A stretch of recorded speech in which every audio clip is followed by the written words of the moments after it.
What do Falcons do? Rise up and find new ways to disappoint their fan base.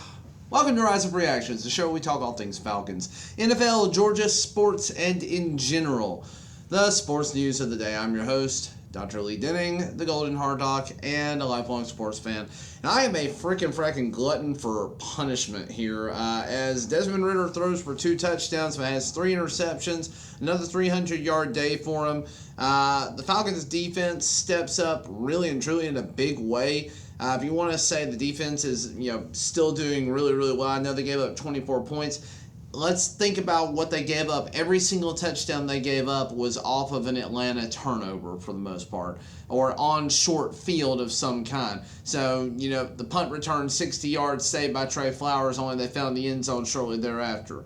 So, again, just the defense is doing what it needs to do. And yesterday they actually added to the sack total. Congratulations to Calais Campbell. You will never see this video, I have no doubt.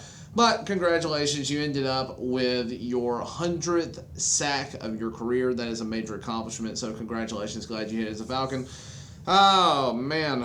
We had a total of 5 sacks in the game, which was great. But ultimately it didn't end up mattering. So, I don't know, guys. This one was a tough one to watch. I felt like rage quitting on this game several times. I think we have to start with the obvious problem here. We didn't establish the run. Going back up to the stat line here, we had a total of 106 yards on the ground. Bijan Robinson had 13 carries for 37. Tyler had 13 carries for 51. But those didn't look good. They had a long of 9 and 11 respectively, and neither one of them looked particularly good doing it. Cordarrelle Patterson had 1 carry, 0 yards. Desmond had 2 carries for 18. One of those was a really, really big carry, so that helped a lot. And then, Desmond Ridder did take a few sacks today, and he also took a couple of things that were problematic. He did 1 intentional grounding, which he was running with the guy for freaking ever. I don't know why you just don't laser that thing to the sideline. Laser that thing as far as you can go downfield towards the sideline. They're not going to catch you. There's nobody there. Just get it out of your hands. You know there's nothing available and you're about to get sacked. Throw the ball away. Throw the damn ball away. And it happened again later on, but he actually took the sack. I can't remember what it was. Somewhere in the third quarter, or fourth quarter, he was running, ran backwards for like 10 yards, and then same thing. He's got a defender on him. He knows he's got to get rid of the ball. He knows the defender's catching him. He has time to throw it and just get rid of it, and he does not do it. And it pissed me off both times. I literally rage quit for about 20 seconds after that, and then turned it back on because I'm a fan and I'm going to watch the game. Drake London, great day. 9 for 125 yards, no touchdowns. Kyle Pitts, 4 for 43 with a touchdown to start the Falcons off there.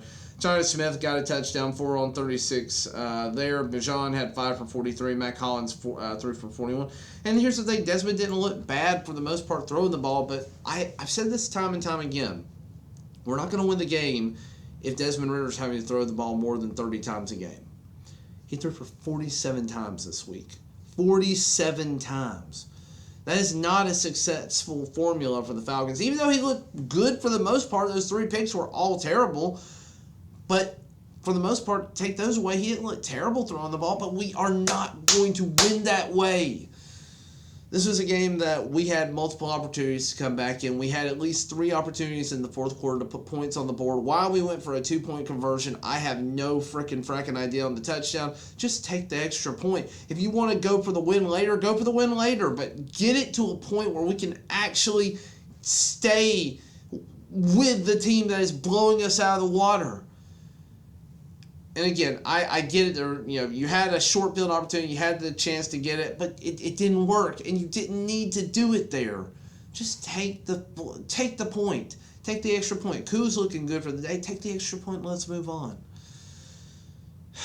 Frustrating day.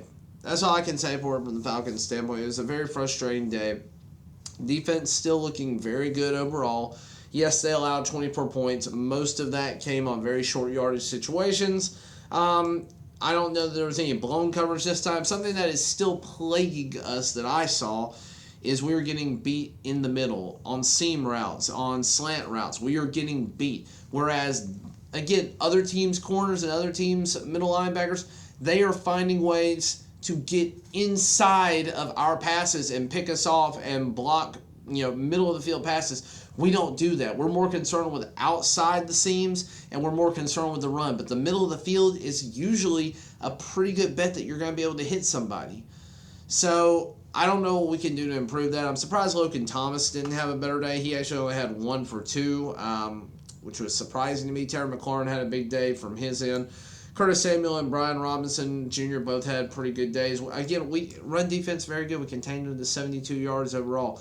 That was phenomenal. I don't have a problem with that. What I do have a problem with is the offense not responding to how well the defense is playing. I don't have a lot else for you guys today. Thank you for watching, liking, sharing, and subscribing. I'm still trying to hit 500 subscribers by the end of the 2023 season. Pain. That is all I can say. We're going to look back at the end of this season, and if we miss the playoffs, we're going to point to this game, and we're going to say, that's the reason we didn't make it, is we had opportunities there. If it's if we're tied but lose a tiebreaker, we're going to point back here and say, this is the game that we should have won. This is the one where it mattered. Now, am I saying Desmond Ridder needs to be benched? I don't know. He made some really boneheaded mistakes. Let's go again. We had to burn a timeout to avoid a delay of game. We had a delay of game basically on the fracking goal line to make things harder for us a little bit earlier in the game. He made some boneheaded errors. Some really stupid errors. And I said this at the beginning of the year. We didn't need Desmond Ridder to be great. We needed him to be a game manager. He was not a game manager today. If he can be a game manager, we're going to be a tough out for anybody, and we're going to be a tough team no matter where we play.